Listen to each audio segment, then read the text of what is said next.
today, that's more anathema to us than proclaiming the death of God. God is dead, we shrug. But science, putting that in question, that's more dangerous.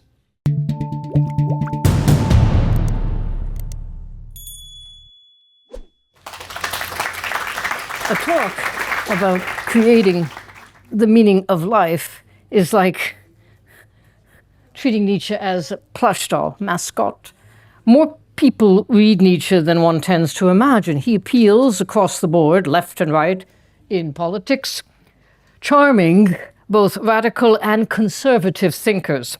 Thus Nietzsche, that's that slide that was more interesting, who is associated with Dionysus, the god of wine, is a little like Eros, the most ancient of the gods, the youngest of the gods.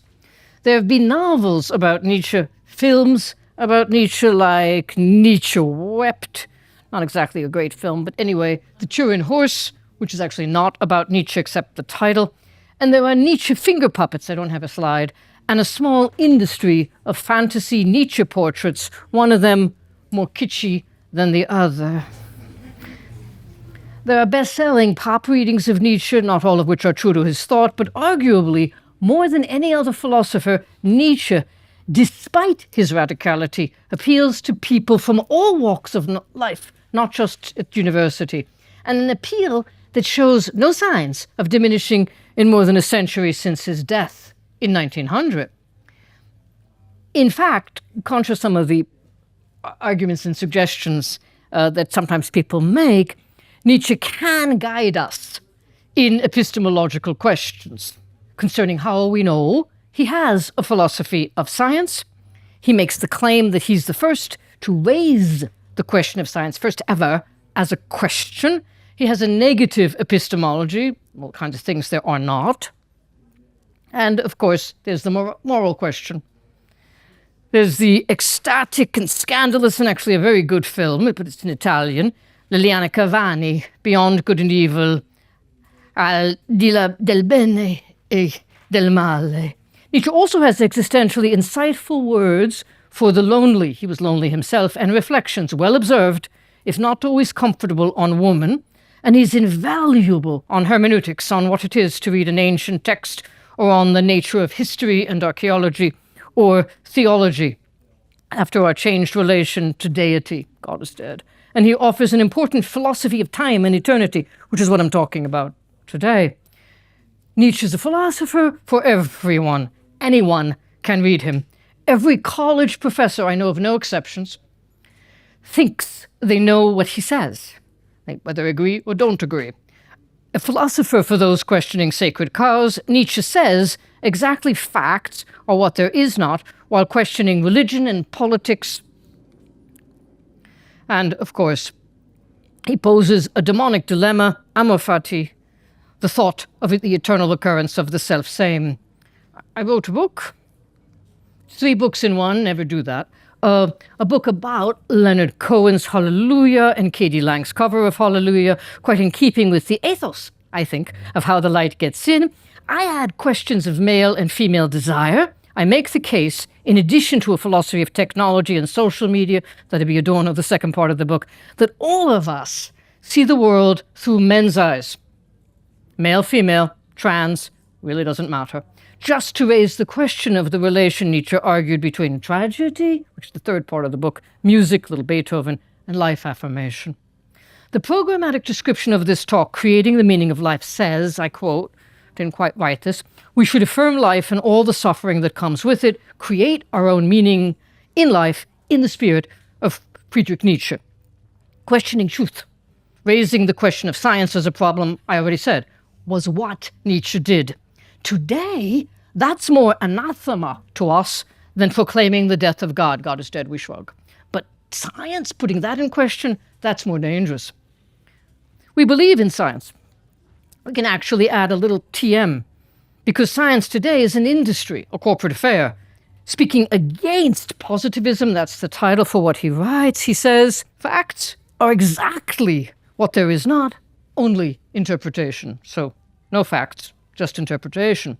We, all of us, invent or interpret our lives, whether we're conscious of this or not. Sometimes it takes going to therapy to find this out. Here's a therapy thing from the internet, a meme of a bird trying to get out of a wide-open birdcage. Or we talk to friends to discover this about ourselves. By saying that everything is interpretation, Nietzsche means that most of our experiences, including the current moment, this festival, other people, everyone sitting next to you in our lives, as well as our knowledge of ourselves, of the books we read, the art we love, all of it is projection, invented and not imposed by the world around us, but just and only by ourselves. As Nietzsche says, we want to be the poets of our lives. But he emphasizes, this is the hard part, that we tend not to be aware of this, failing to use this creative artistry as we should. In this sense, I think it's kind of obvious. We don't experience other people, think of the person next to you, as they are in and for themselves, but only as they appear or seem to us to be. This is also what analytic philosophy calls the problem of other minds. Our affective disposition or mood comes into it because the worse we feel at a given moment, the worse our experience of other people and of ourselves and of the world. Nietzsche sets the question, it's a question for him, as a complex challenge. How can we make things beautiful, attractive, and desirable for us, really important point, when they are not? And then he says, and I rather think that in themselves they never are. So mostly they're not, and how can we make them so? This puts an interrogative spin on Thomas Hardy, who said to find beauty in ugliness is the province of the poet. Nietzsche also talks about ugliness, arguing that we should look away. This is a kind of medicine, as Nietzsche says. It's what he says we should learn from artists. Just as physicians, he thinks we start, it's almost Mary Poppins, dilute what is bitter or add wine and sugar to a mixture, and more so from artists who try to make what's not beautiful seem beautiful. And what do artists do? They use every deceptive trick in the book, distance, soft focus, oblique angles, perspective, just to obscure or block out what we'd rather not see. How do you set up a back garden so that you have more privacy? Add things to block. Thus, he says, whatever has value in our world now does not have value in itself according to its nature. Nature is always valueless, but has been given value at some time as a gift, and it was we who gave and bestowed it.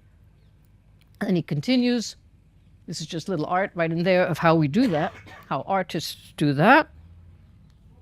Only we have created the world that concerns humanity, things that we care about. But precisely this knowledge we lack, and when we occasionally catch it for a fleeting moment, we forget it instantly. We fail to recognize our best power and underestimate ourselves. We are neither as proud nor as happy as we might be. And I already quoted Nietzsche. We want to be the poets of our life, first of all in the smallest, most everyday matters.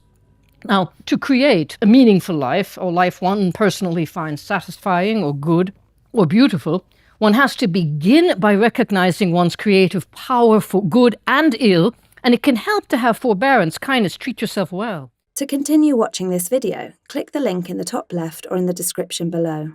Or visit iai.tv for more debates and talks from the world's leading thinkers on today's biggest ideas.